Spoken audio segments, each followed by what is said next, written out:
ताजमहल की यात्रा मेरे जीवन के सबसे सुंदर और यादगार अनुभवों में से एक रही है। जब मैं ताजमहल देखने के लिए आगरा पहुंचा तब सुबह का समय था। हल्की ठंडी हवा चल रही थी और वातावरण बहुत ही शांत और सुखद लग रहा था। जैसे ही मैं मुख्य प्रवेश द्वार के पास पहुंचा, वहां काफी संख्या में पर्यटक मौजूद थे। हर किसी के चेहरे पर उत्साह साफ दिखाई दे रहा था। मैंने भी टिकट लिया और धीरे धीरे अंदर की ओर बढ़ने लगा। मुख्य द्वार लाल बलुआ पत्थर से बना हुआ है, जिसकी बनावट बहुत ही भव्य और आकर्षक है। उसकी ऊंचाई और नक्काशी देखकर मैं कुछ पल के लिए वहीं रुक गया।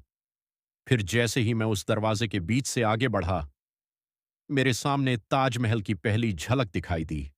सफेद संगमरमर से बना ताजमहल सूरज की हल्की किरणों में चमक रहा था। उसकी सुंदरता इतनी अद्भुत थी कि मैं बस उसे देखता ही रह गया। ऐसा लगा जैसे मैं किसी स्वर्गीय स्थान पर आ गया हूं। ताजमहल के सामने एक लंबा हरा भरा बाग है, जिसमें बीच बीच में पानी की नहरें बनी हुई हैं। उन नहरों में ताजमहल का प्रतिबिंब बहुत ही सुंदर दिखाई दे रहा था। चारों ओर पेड़ पौधे और फूलों की खुशबू वातावरण को और भी आकर्षक बना रही थी। मैं धीरे धीरे ताजमहल के करीब पहुंचा। जैसे जैसे मैं पास जाता गया, उसकी बारीक कारीगरी साफ दिखाई देने लगी। संगमरमर पर की गई जड़ाई का काम बेहद सुंदर और अद्भुत है। दीवारों पर उकेरी गई डिजाइन उसकी भव्यता को और भी बढ़ाती है। हर एक छोटी छोटी चीज को बहुत ही ध्यान से बनाया गया है। ताजमहल के चारों ओर बनी ऊंची ऊंची मीनारें उसकी सुंदरता को संतुलन प्रदान करती हैं। जब मैं उसके सामने खड़ा था तो उसकी विशालता देखकर मैं आश्चर्यचकित रह गया। इसके बाद मैं अंदर गया, जहां का वातावरण बहुत ही शांत और गंभीर था।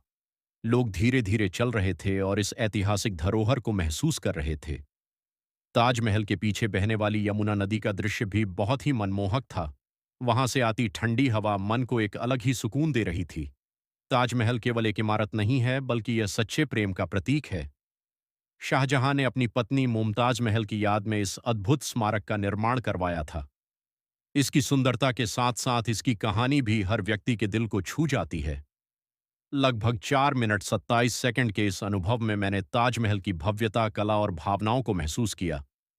जब मैं वहां से वापस लौटा तो मेरे मन में एक अलग ही खुशी और संतोष था।